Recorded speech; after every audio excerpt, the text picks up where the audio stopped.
По результатам исследований прошлых лет на территории ресурсного резервата Беке был обнаружен сокращающийся в численности вид птиц, занесенный в Красную книгу страны – гусь-пискулька.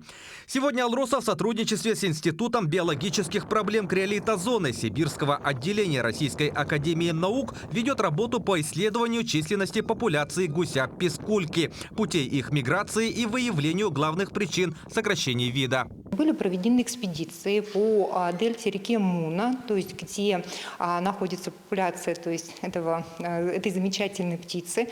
Уже в прошлом году было установлено 6 GPS-передатчиков на отдельные особи для того, чтобы отследить их пути миграции. Дело в том, что гусь-пискулька не зимует в республике Саха-Якутия, а улетает в теплые края на озеро Паянка в республику Китай.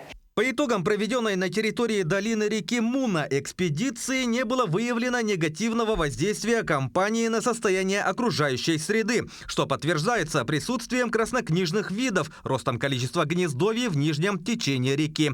В начале 2023 года результаты исследований были представлены на международной конференции «Гусеобразные Северной Евразии» в Санкт-Петербурге. По нашим данным, там обитает около 12 пар пискулек гнездовых с птенцами.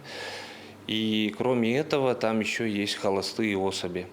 Все это показывает о том, что река Муна, она находится в нормальном состоянии. Там помимо вот этих наших гусей, пискулек, обитает также гусь-гуменник таежный, тоже подвид, занесенный в Красную книгу Российской Федерации.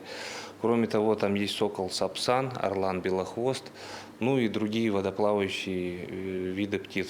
Поскольку Алроса стремится соответствовать международным стандартам лучших научных природных организаций, выдающимся примером которых является национальный заповедник китайской провинции Цяньзи озеро Паёнг, компания решила не останавливаться на достигнутом. В этом году планируется подписание трехстороннего меморандума между Алросой, институтом и нашими китайскими коллегами, то есть данного заповедника озера Паянг, о сохранении, то есть и исследовании популяции, то есть непосредственно гуся-пискулька.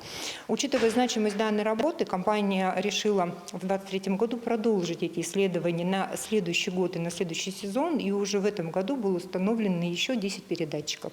Итоговую работу мы планируем получить уже в сезон 2024 года. В 2022 году компания в 6-й раз попала в рейтинг открытости экологической информации горнодобывающих и металлургических компаний Российской Федерации, заняв в нем почетное 5-е место из 39. Сохранение биологического разнообразия – неотъемлемая часть деятельности Алроса. Поэтому компания реализует мероприятия по защите и восстановлению биоразнообразия экосистемы. Власий Сергеев, Мария Кардашевская, Иван Яковлев, Виктор Дьячковский, Якутск.